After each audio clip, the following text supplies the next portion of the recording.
जिस कौम की गरीबी और लाचारी की हालत आजाद भारत में बदनुमा दाग बन चुका हो, उस कौम को कमर हिलाने से ही फुर्सत नहीं मिल रही है।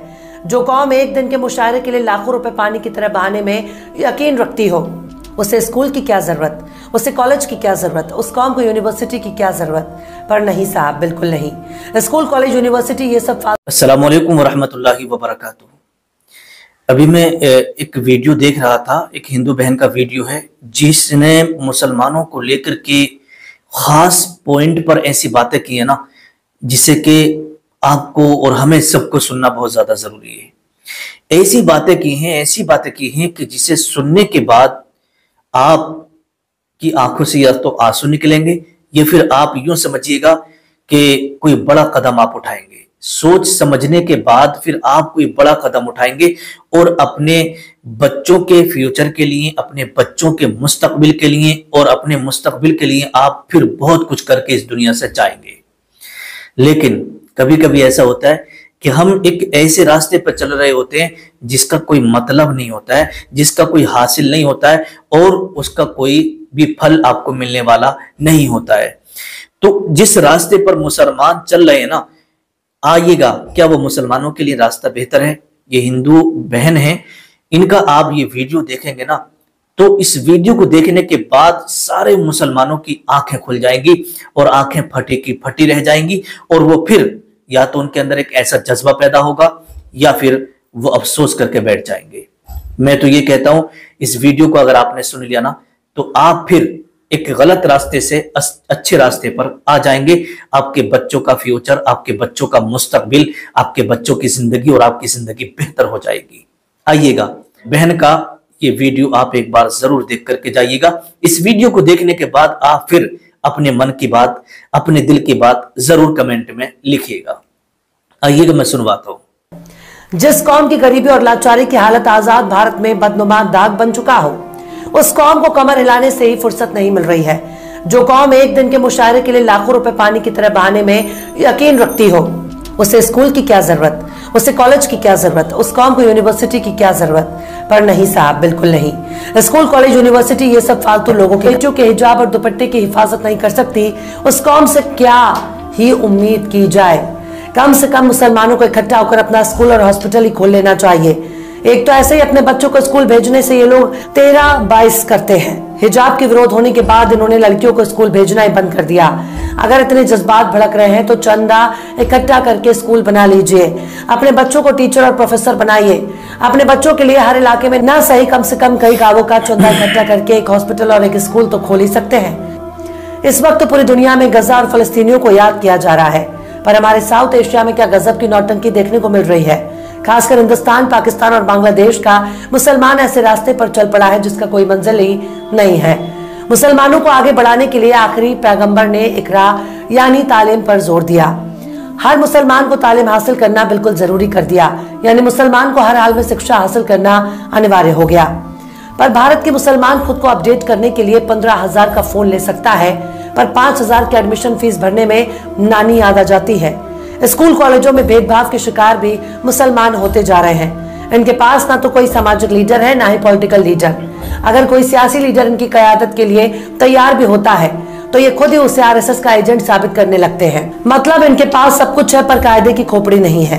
बच्चों को हायर एजुकेशन से बिल्कुल दूर रखना चाहते हैं। खासकर लड़कियों के मामले में मुसलमान दिन ब दिन पिछड़ता जा रहा है।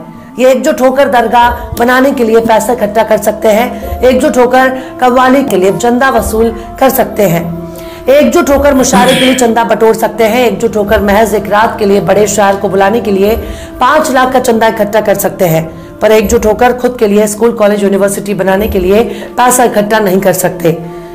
फिरका परस्ती के नाम पर आपस में लड़ाने वाले मौलाना की तकरीर के लिए इनके पास पैसा है, पर अपने बच्चों को पढ़ाने के लिए ना तो इनके पास पैसा है, ना ही हौसला। एक फर्जी मुकदमा अगर पड़ोसी पर दर्ज हो जाता है तो हफ्तों तक मोहल्ले वाले उसके घर की तरफ नजर उठाकर भी नहीं देखते। यह है मुसलमानों का हाल। यूं ही कोई बुलडोजर लेकर नहीं पहुंच जाता।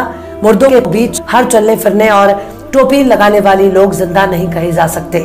जिंदा होने के लिए जिंदा नजर आना भी जरूरी है। इनके पास सब कुछ है, पर इकट्ठा होकर अपना नेता चुनकर संसद और विधानसभा में पहुंचाने की ताकत नहीं है। अगर मुसलमानों के बीच से कोई एक नेता खड़ा हो जाता है उसको गिराने के लिए खुद इन्हीं के बीच से एक और मुसलमान खड़ा होकर मुकाबला करता है। लिहाजा ऐसे ऐसे लोग चुनाव जीतकर मुसलमानों के सिर पर तांडव करने लगते हैं, जिनको मुसलमान तो छोड़ दीजिए, हिंदुओं में ही ज्यादातर लोग नहीं जानते। मतलब आपस में लड़कर ये दूसरों को जिताने में यकीन रखते हैं, पर औकात नहीं है कि खुद का कोई नेता चुन सके जो इनकी सदन में आवाज पहुंचा सके। इस वक्त मुसलमानों ने बस एक ही महारत हासिल कर ली है, और वो है थाना।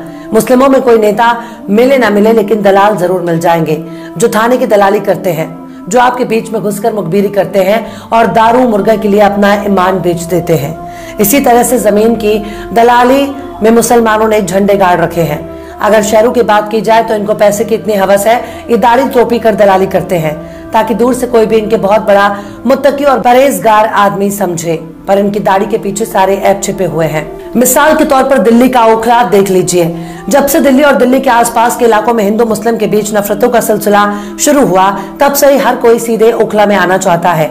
यहाँ कई इलाके ऐसे हैं जहाँ अवैध इमारतें बनी हुई हैं, जहाँ जरूरत पड़ने पर एम्बुलेंस और फायर ब्रिगेड भी नहीं घुस सकते। ऐसे ऐसे इलाकों में किराए पर कमरे और फ्लैट की दलाली इतनी जोर शोर से चल रही है कि ऐसा लगता है कि मानो मुसलमान इलाके के नाम पर आपको गर्दन काट कर पैसे वाली लेने लगेंगे। दरगाहों के बाहर इन लोगों की बड़ी बड़ी दुकानें मौजूद हैं, जहाँ ये रूहानी इलाज के नाम पर अपना धंधा चला रहे हैं। मतलब जिस झाड़ फूक और जादूगरी को इस्लाम में हराम करार दिया गया, जिस झाड़ फूक के धंधे में पाए जाने पर मुस्लिम देशों में सजाए मौत का प्रावधान मौजूद है, वही झाड़ फूक मौलवियों का धंधा बन चुका है। झाड़ फूक के नाम पर ये लोग जिन्नातों को अपने वश में करने का दावा करते हैं, पड़ोसी को पड़ोसी का दुश्मन बना देते हैं, भाई को भाई के जानी दुश्मन बना देते हैं। अगर इनके पास इतनी ताकत है तो इजराइल जाओ और नेतन्याहू का डायपर निकाल कर लाओ। अगर इनमें इतनी ताकत मौजूद है तो जो बाइडेन से छैया छैया गाने पर डांस करके दिखवाओ। पर यकीन मानिए, अगर मुसलमान दीन दुनिया के इल्म से बिल्कुल अनजान रहेगा तो उनके साथ ऐसा ही होगा। मुसलमान चुपचाप खुद का स्कूल, कॉलेज, यूनिवर्सिटी, यहाँ तक कि हॉस्पिटल भी बना सकते हैं, पर इसके लिए मुशायरे से दूरी बनानी पड़ेगी। लाखों रुपए लेकर एक रात के लिए शायरी करने वाले भाड़े के शायर कभी आपके नेता नहीं बन सकते। पीर मौलवियों और तकरीर करने वाले मौलानाओं के पीछे पैसे बर्बाद करने से अच्छा है कि खुद के लिए स्कूल तैयार करो, अपने बच्चों को बड़े से बड़ा कारोबारी बनाओ, वरना आपकी औकात केवल सरकारी फाइलों में कैद हो जाएगी। इसलिए दहेज के पीछे मत भागो, पहला वाला प्यार के चक्कर में मत भागो, इश्क मोहब्बत की पैतरेबाजी में मत फंसिए। अपनी मंजिल की तरफ दौड़ लगाओ, वरना तुम्हारी आने वाली नस्लें तुमको लानत भेजेंगी। बहरहाल चलते चलते आखिर में अल्लामा इकबाल ने भी क्या खूब फरमाया है, तुम में हूरों का कोई चाहने वाला ही नहीं, तुम में हूरों का कोई चाहने वाला ही नहीं, जलवाए तूर तो मौजूद है, मूसा ही नहीं। फिलहाल इस वीडियो में बस इतना ही। ये वीडियो आपको कैसा लगा कमेंट बॉक्स में आप जरूर बताइएगा। वीडियो पसंद आए